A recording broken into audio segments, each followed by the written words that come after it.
It's me. The following programming is EI, educational and informative.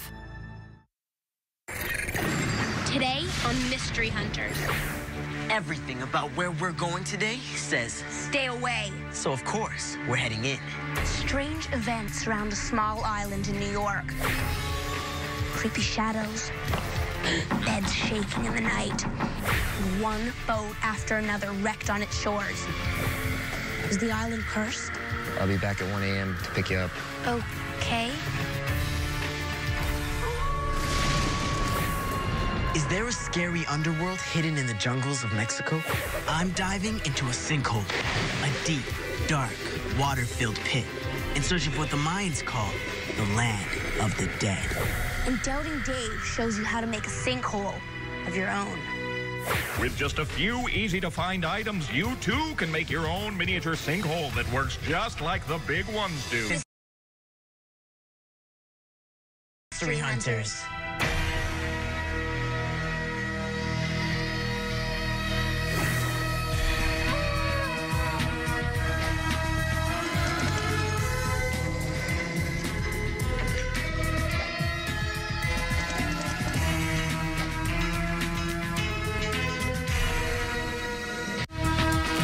We'll be right back with more Mystery Hunters.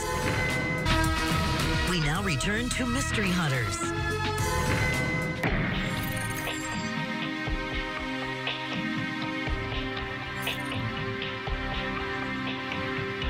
There's an island out there on the Hudson River that's supposed to be cursed. Local Native Americans have thought so for hundreds of years, and many refused to go there after dark. But a man named Francis Bannerman didn't believe in the curse, and in 1901 started building this castle. His family lived there for a while, but then bad things started to happen. Mysterious fires and explosions almost destroyed the castle. The Bannermans decided to leave. The island has been abandoned ever since. Today, people who try to get to the island run into trouble. It's as if there's something there that doesn't want people around. Could the island really be cursed? There's only one way to find out. Hit it, Sean. Sean O'Connor is a boat captain who travels these waters. There it is, the wrecked castle that the Bannermans had to abandon. Sean, stop the boat. Do you think there's something out there trying to keep people away from the island? The Native Americans believed it was cursed. The Dutch settlers believed there was goblins on the island. But those are just legends, right? I don't know. In present day, there's many a boat wreck around the island. He told me about a boat that used to bring people to the island. One day, it was wrecked in a storm, and many others have been wrecked the same way. Was it the curse keeping people away? Okay, take me to it. We're almost there, but will we be able to land? Will what happened to those other boats happen to us?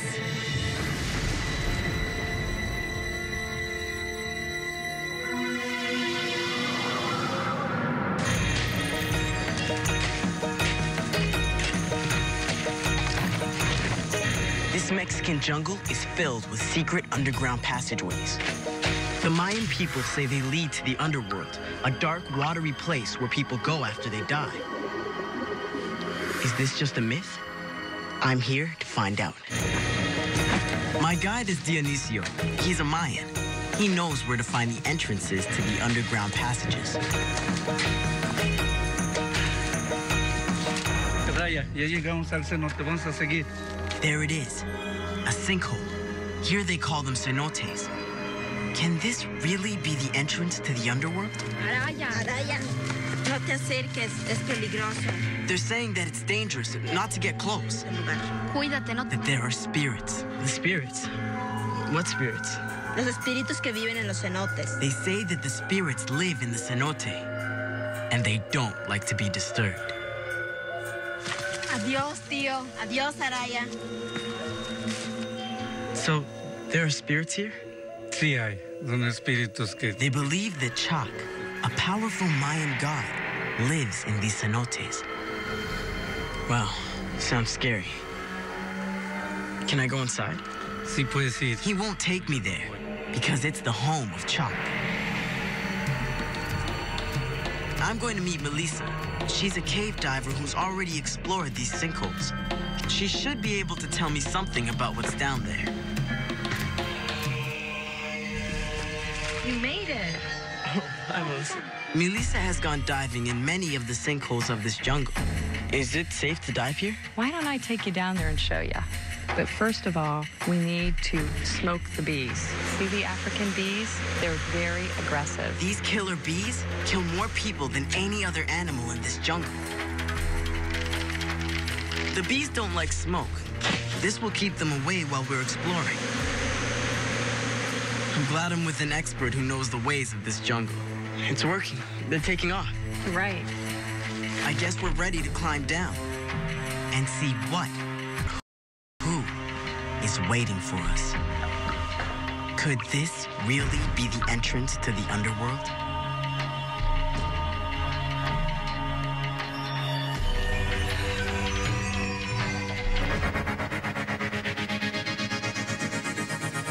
If you think curses are cool, you came here on the right day. Friday the 13th. Ow. But is this day really unlucky? That's what 12-year-old Kate Constantino of Burnaby, British Columbia wants to know. Take a look on the Mystery Illustrator. Dear Doubting Dave, a friend of mine had a party on Friday the 13th. And my mom wouldn't let me go. She said it's because Friday the 13th is bad luck. Is this true? Well, Kate, both Fridays and the number 13 have been considered unlucky for thousands of years. The ancient Egyptians believed that the number 13 was a symbol of death. And in Rome, it was considered the number of the devil.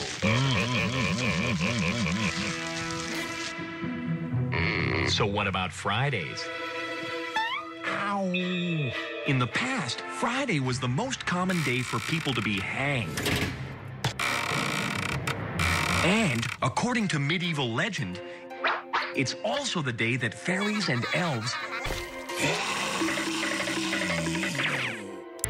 somehow got combined into one mega bad luck day. Of course, it could just as easily have been a good luck day. The ancient Chinese believed 13 was a lucky number, and in Scandinavia, people thought Fridays were lucky too. The truth is that Friday the 13th is no more lucky or unlucky than any other day. But when you have bad luck on Friday the 13th, you just notice it more. So, Kate, I'm sorry you didn't get to go to your party. I'm sure you would have had a great time. Call a doctor. We'll be right back with more Mystery Hunters. We now return to Mystery Hunters. I'm heading to Bannerman Island to investigate a curse. There it is. Boats have been mysteriously wrecked, heading to the island. We're almost there, but will we be able to land? Francis Bannerman built this castle and lived here with his family until strange fires and explosions forced them to leave. Is there a curse on Bannerman Island? We made it. I'll be back at 1 a.m. to pick you up. Okay.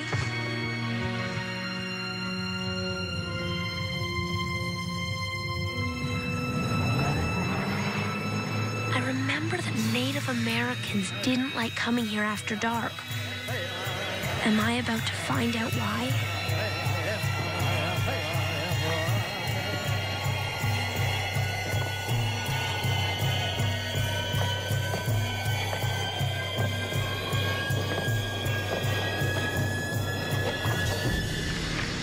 Glad to see you made it. Thank you. Glad you made it. David Crawford lived on the island with his family before it was abandoned. Both his grandfather and his uncle worked for the Bannermans. David, do you think there's a force at work on the island that's trying to keep people away? There are spirits here. He says that Bannerman built part of the building out of an old boat, and you can still hear the spirits of the men who worked on it. And now and then you'll hear the two bells like the captain's trying to back it off the rocks. Sometimes you can hear a horse run up through, but there's no horses left. There was the bed that at 12 o'clock always shook, just for a few minutes, just a little bit, just to wake you up, and then it would stop again. Nobody could ever explain why. Could you take me to the place where that happened? It was right over here.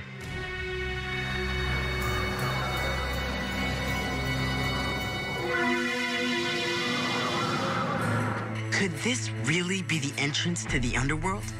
The Mayans believed that Chak, a powerful god, lives in these cenotes. Wow, this is amazing. Is this the Mayan underworld? This is the cenote. It's the entrance to the Mayan underworld. Dive into the water and you find tunnels that are supposed to lead to the underworld. Do you really believe that this is a place of death guarded by Chak and his protectors? Well, I used to not believe, but I do now. Because a dive trip in the past, I had a whole bunch of freaky things go wrong. I felt the negative energy. It was very dark. I was really freaked out.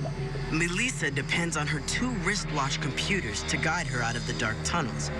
But the first time she dove here, her computers went crazy and started beeping error messages for no reason. She was terrified and thought she'd never get out of there.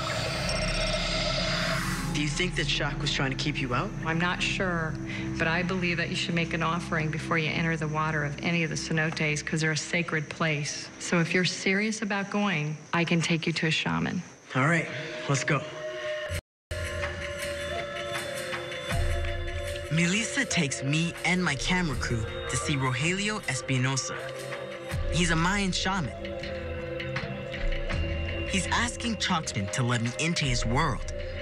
And hopefully out, too. We're leaving offerings for Chak, kind of presents. I hope he likes them.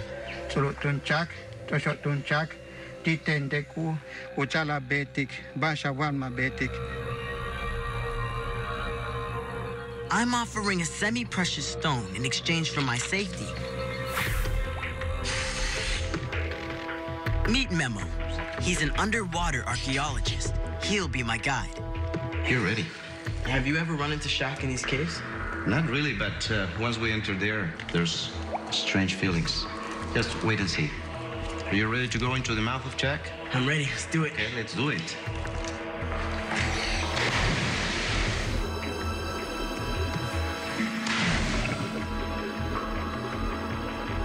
Are we on our way to the Mayan underworld? I hope we don't become Chak's permanent guests.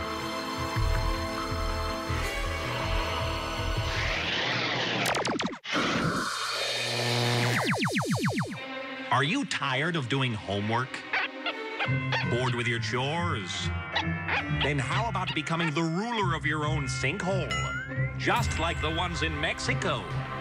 All you need is the new Sinkhole-matic 3000. You can make it yourself. Fantastic. Just get a big styrofoam cup, a thin sponge, a big plastic soda bottle, sugar, sand, scissors, and a piece of paper. Poke a hole the size of your thumb in the bottom of the cup. Cut a circle the size of the bottom of the cup out of the sponge and put it at the bottom of the cup. Make a paper tube slightly higher than your cup, but only half as wide. Now, put the tube in the cup over the hole. Fill the tube with sugar, surround it with sand, then carefully take out the tube. Finally, put a thin layer of sand over the sugar. You've just made a model of the kind of ground where sinkholes form. The sand in your cup is like the soil on top of the ground, and the sugar is like soft limestone underneath it. Now let's make your sinkhole. Cut off the bottom of the soda bottle, fill it about 1/3 full of water, put your cup in the water, then watch carefully. The water will dissolve the sugar, making a hole underground until the soil on top collapses. That's amazing. It's exactly how sinkholes form in the Mexican jungle. Rainwater seeps into cracks in the ground, and over thousands of years, acid in the water dissolves the limestone until the soil on top caves in, making a cenote or a sinkhole.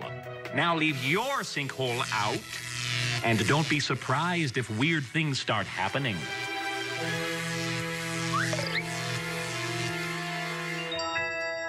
So make your Sinkhole-matic 3000 today. We'll be right back with more Mystery Hunters. Return to Mystery Hunters.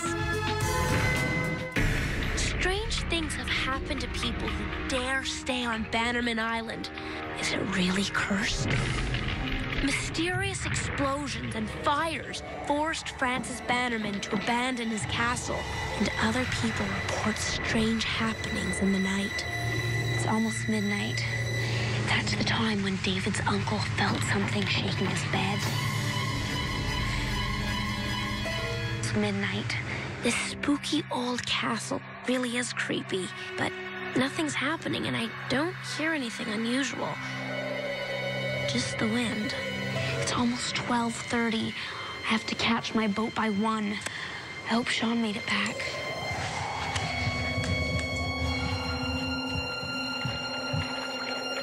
Is he here?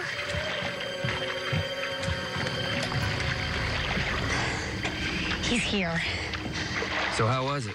I didn't see anything unusual, but this place is definitely spooky. Let's get you back to the mainland. Maybe it's not a curse. Could there be other reasons for what happens to those who dare go near the island? Maybe the Coast Guard can help. Excuse me, do you get a lot of emergency calls from boats here? We do get some from around Bannerman's Island. Is it true that they mysteriously get stuck as they approach Bannerman's Island? Well, they get stuck. How mysterious it is another story. Can you take me to the spot where it happens? Yes, ma'am, I can do that. Do you think that there's a curse trying to keep people away? Not really. It's just basically the area and the weather conditions. Tom says the shape of this valley could cause high winds that could be dangerous for boats. And there might be something dangerous under the water. As you can see here, Francis Bannerman built all this harbor back here, which have now deteriorated to the point where they're underwater. So boats could be running into parts of the castle that are now underwater. So it seems that bad weather and underwater walls can explain a lot of what's happening to boats that come near this island. But what about the bad things that happen to people who stayed on the island? Remember a man named Francis Bannerman? He built the castle. But mysterious fires and explosions finally made his family abandon it. Jane Bannerman was part of that family. She was married to Francis Bannerman's grandson. So you used to sleep on the island a lot, right? A lot of times we slept in the house which is behind me. Do you think the island is cursed? I don't believe there are any bad spirits on this island. But what about the explosions and the fires? So many bad things happened until your family left. The electric storms are quite severe here. Jane says that lightning often struck the castle. Could that have caused the explosions? There's a tour guide on the island that gives me the last piece of this mystery. Why did Francis Bannerman build this castle? He needed a place for safe storage, primarily of black powder. Black powder? That's gunpowder, and it's very explosive. Francis Bannerman used to sell it along with guns like these cannons, and he needed a place to keep all that stuff. This island provided a solution where he could build a warehouse to store this material. With all the lightning hitting the castle that Jane told me about, could have ignited the gunpowder. That could have caused the explosions and fires, not the curse. Nobody has lived on this island for years. So if there is something here that doesn't want people around, I guess it got what it wanted.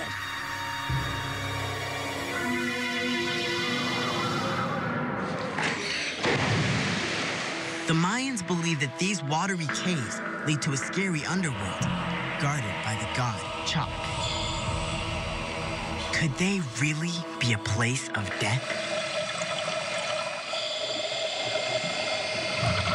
so dark down here. It really does feel creepy. Kind of like an underwater graveyard.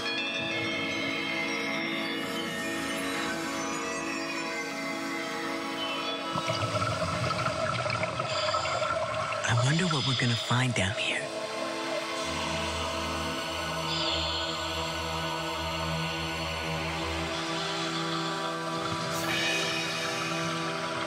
A human skull?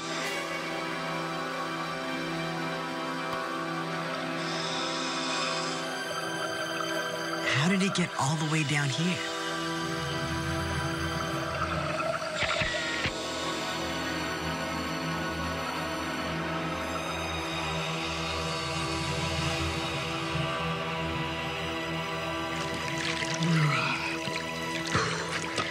That was pretty creepy. Yeah, no. How did a human skull end up in here? Well, we don't know. This is what we study in the university, trying to find the clues for this. This sample shows an injury that was healed, but many people weren't that lucky. Well, I brought these pictures I took of a skull we found in a cenote. Let's check it out. That's interesting. These were injuries. There was a lot of violence going on. Many people got killed during sacrifice. Sacrifices? What for? Sacrifice was to make the gods happy. One of those gods was Chuck. Like when I offered the semi-precious stone with the shaman at the cenote to show respect to Chuck. It was in exchange for my safety. Exactly. Well, human sacrifice. Maybe that could have to do with the picture you showed me. So the skull I found could have been from a person who was sacrificed to Chuck as a gift.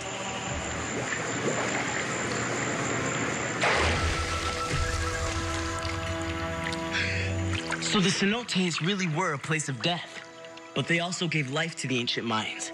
This was their drinking water. They needed it to live. Today, the Mayans offer precious stones instead of humans, and their sacred cenotes are still filled with rainwater. Is it a gift from Chuck? Who's to say? I'd rather respect the Mayan beliefs than run into an angry Chuck.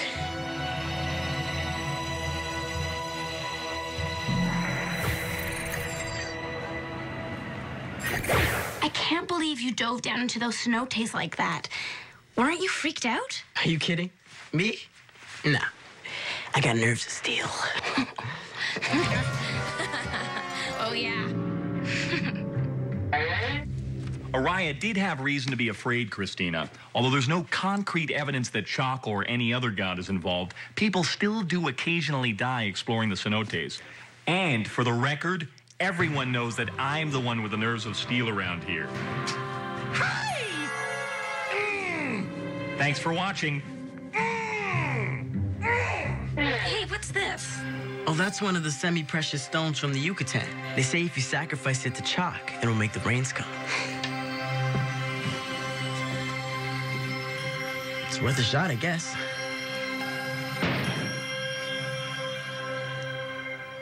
Seems like that's one legend that's nothing more than a legend.